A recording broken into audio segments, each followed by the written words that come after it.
On July 3rd, 2026, the music industry's biggest billionaire superstar and her NFL champion fiance are renting out Madison Square Garden for a multi-day $20 million wedding spectacle. Breaking news, the singer Taylor Swift and the American football star Travis Kelce are officially married. This guest list includes Fergie, Dakota Johnson, Julianne Moore, Ethan Hawke, Hugh Grant, Jason Sudeikis, Jessica Chastain, Nikki Glaser. Whew, just to name a few lucky guests. And while those names... The world's most famous arena is shutting down its surrounding Manhattan streets, blocking out windows and operating under total military-grade secrecy just to shield 1,200 Hollywood A-listers from the paparazzi. But long before the wedding vows, this exact piece of real estate was hosting a completely different kind of star-studded theater. Just weeks earlier, during Game 4 of the NBA Finals, Swift was losing her mind on the baseline. Behind her, Emmy winner Mariska Hargitay was aggressively pulling Jalen Brunson and OG Anunoby into sweaty post-game embraces. A few seats over, Larry David was clutching his bald head in absolute unscripted agony over a missed Josh Hart transition layup. Then just minutes later was celebrating history with Jerry Seinfeld by his side. Marketing titan Gary Vaynerchuk was filming post-game celebratory content deep into the night. 3,000 miles away, a parallel empire watches with an icy, calculated stare. This is Los Angeles. This is the house that Jack built. It is a world where the sunglasses stay on indoors, the red carpet blends seamlessly into the hardwood, and a completely different echelon of global royalty dictates the culture of the sport. It sets the stage for the ultimate unwritten civil war of sports luxury. New York versus Los Angeles. Gritty baseline theater versus glamorous high fashion pageantry. When the lights go down and the absolute apex of global fame converges on the hardwood, who actually owns the better, more star-studded Celebrity Row?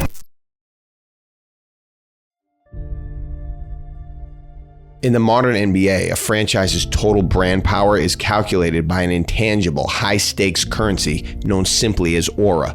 While championship banners and salary cap space matter, nothing codifies an organization's cultural gravity quite like the 48 seats flanking the baseline. This is Celebrity Row.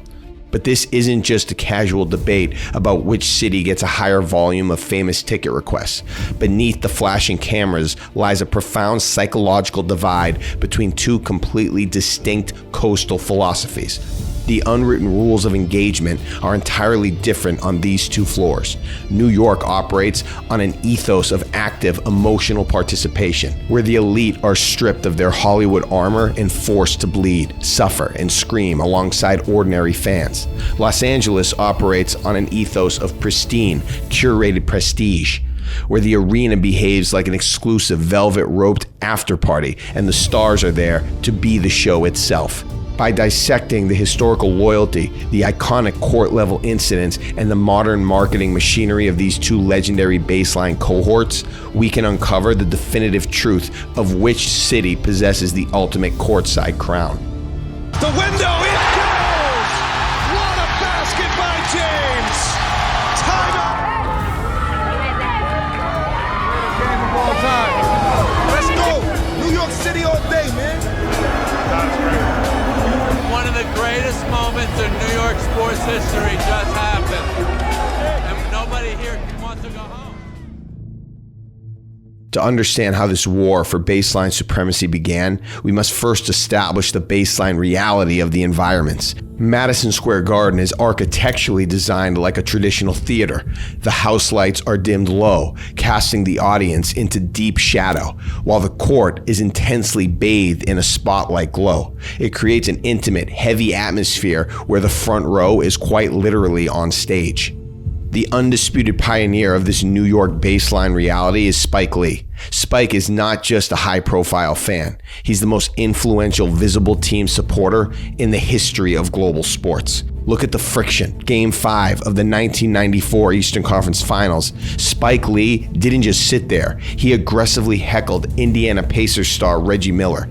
It backfired historically, fueling Miller into a legendary 25-point fourth-quarter explosion, punctuated by Miller locking eyes with Spike and flashing the unforgettable choke gesture.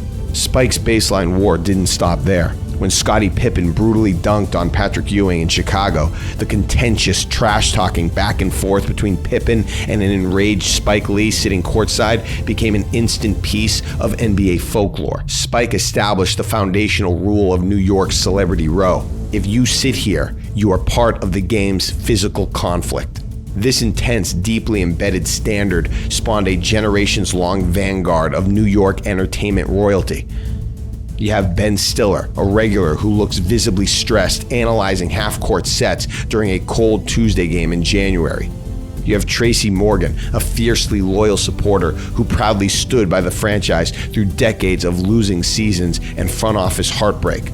Chris Rock routinely utilizes the agony of his courtside Knicks fandom as a central pillar of his mainstream comedy specials, while Jon Stewart's cynical, brilliant presence symbolizes the collective intelligence of the New York fan base. For decades, legendary director Woody Allen anchored the baseline, a quiet fixture through multiple generations of basketball. Jerry Seinfeld brought his trademark observational cool to the front row, treating the Garden like an extension of classic Manhattan culture. New York is on fire!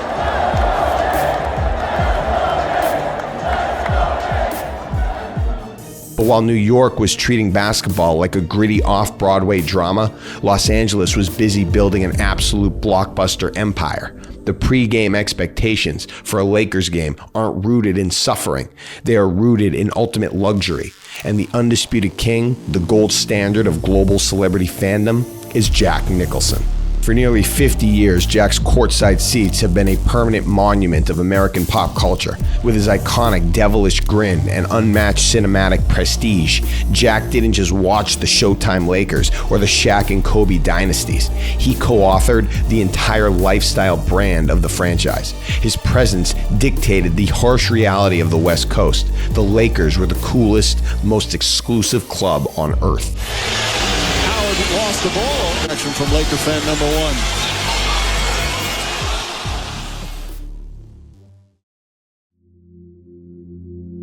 Surrounding Jack was a powerhouse coalition of LA culture. Snoop Dogg constantly represents the franchise across global media, transforming his massive likeness into a permanent billboard for Lakers basketball. Flea, the legendary Red Hot Chili Peppers bassist, acts as the maniac, screaming, highly visible counterweight to the relaxed LA crowd, providing an energetic spark right at the baseline. You could win 20 championships and this would always be a Laker town. Denzel Washington brings unparalleled, commanding dignity to his courtside seat, regularly talking strategy with players during timeouts. Ice Cube's entire artistic legacy is woven directly into the fabric of the team's urban identity, cementing the Lakers as a crucial crown jewel of West Coast hip-hop culture. Add in the permanent, low-profile presence of Leonardo DiCaprio hiding behind a baseball cap, and you have an overwhelming concentration of pure Hollywood power. Peppers always here. Kim Kardashian. Jack Nicholson here once again. And a cameo by... As the media landscape transformed into an algorithm-driven 24-hour entertainment loop, Celebrity Row evolved from a cool local luxury into an elite marketing weapon. Other franchises quickly noticed the massive brand escalation that famous fans provided, attempting to manufacture their own localized versions of baseline star power, just like Madison Square Garden has done for the Knicks franchise. Look at Drake during the Toronto Raptors' historic 2019 title run, massaging his coach's shoulders, pacing the baseline, and acting as an official globalized team ambassador. Same for Patrick Mahomes injecting championship pedigree into Dallas Mavericks games, or DJ Khaled and Flow Rider turning Miami Heat games into a vibrant South Beach music video asset. Even Boston relies on Donnie Wahlberg and Dave Portnoy to reinforce a loud, fiercely loyal New England subculture. But none of those cities could ever touch the sheer narrative weight generated by the Big Two. In Los Angeles, the celebrity interaction escalated into a realm of absolute pop culture myth. Take the legendary Curb Your Enthusiasm storyline where Larry David, playing his fictionalized neurotic self, accidentally trips a prime Shaquille O'Neal from his courtside seat, sending the superstar center to the hospital and turning the entire city of Los Angeles completely against him. It was a brilliant, self-aware media commentary on the unwritten dangers of high-stakes courtside real estate. Yet, as the Lakers relied on their polished, blockbuster glamour, the media narrative began to shift. Critics started labeling the LA crowd as corporate and complacent, a place where influencers and reality TV stars like Kim Kardashian showed up purely to be seen by the paparazzi, occasionally leaving early in the fourth quarter. New York seized on this exact friction, mounting a massive cultural counteroffensive fueled by authentic, deep-rooted passion. You're not invited to MSG to sit courtside if you're not committed and into the game for 4 quarters. Timothée Chalamet stepped into the fame representing the younger, hyper-stylish generation of Knicks fandom, turning an MSG ticket into the ultimate modern lifestyle statement. How you feeling? How you feeling? That was a sweep! Let's go! Let's go! OG! I love you, OG!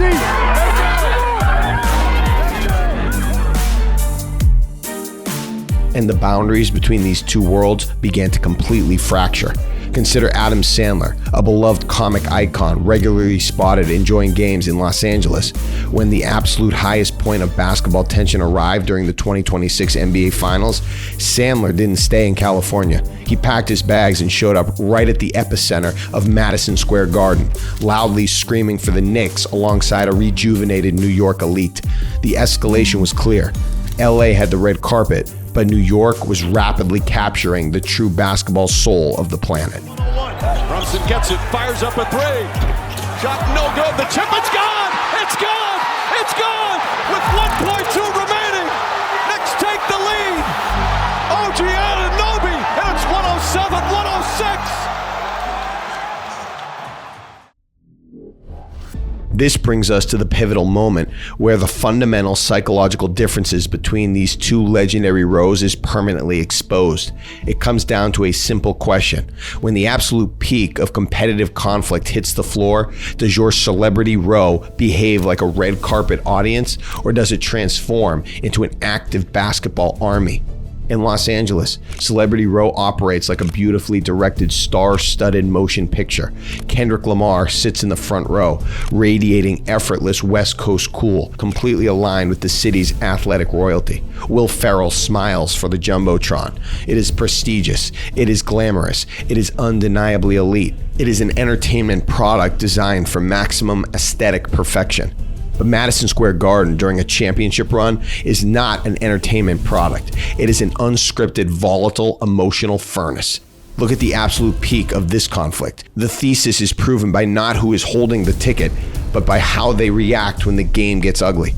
Watch Larry David. He isn't sitting back like a wealthy, detached Hollywood executive checking his phone. He is completely out of his seat, his arms thrown into the air, his face contorted in raw comedic agony because Josh Hart just missed a contested transition layup. He's completely broken by the play. Josh Hart ahead of the pack, lays it up. Lost, oh, he missed the layup. It would have given the Knicks the lead. Watch Marissa Hargitay. She isn't posing for a carefully curated public relations snapshot. The moment the final horn sounds on an exhausting physical victory, she's right there on the actual hardwood, completely discarding her celebrity boundary to pull Jalen Brunson and OG Anunoby into intense, emotional post-game hugs. Finally, there's Taylor Swift during the legendary Game 4 comeback against the Spurs, surrounded by an arena that is actively vibrating from the acoustic noise. She isn't hiding behind her security detail or the tinted glass of a luxury corporate suite. She is right down on the floor, completely engulfed by the chaotic energy of Manhattan, screaming her lungs out as the Knicks erase the 29-point deficit. The Garden doesn't care about your publicist or your brand. It strips away your celebrity armor and forces you to become a raw, unfiltered human being and fan. Take the lead. OG Anunoby, and it's 107-106.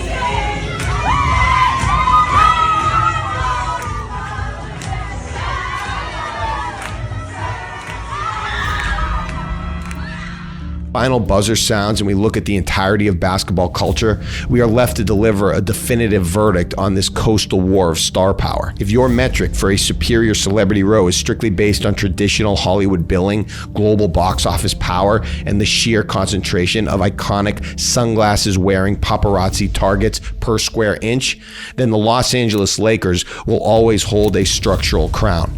Jack Nicholson set a standard of courtside royalty that defined an entire era of sports luxury, and that purple and gold red carpet remains an undeniable monument to global fame. But if we define a celebrity row by its true aura, by its emotional integration into the actual soul of the sport, its historic loyalty through decades of heartbreak, and its unique ability to turn the most powerful icons on earth into vulnerable, screaming diehard fans, then Madison Square Garden and the New York Knicks stand completely alone. The Knicks Celebrity Row stands alone because it represents a beautiful, artistic paradox. These icons don't show up to simply add to their own brand value. Their raw, unfiltered passion actively elevates the mythical status of the arena itself. They don't look down at the game from a safe, detached distance. They sit directly in the line of fire, absorbing the agony, driving the comebacks, and proving that under the bright lights of the world's most famous theater,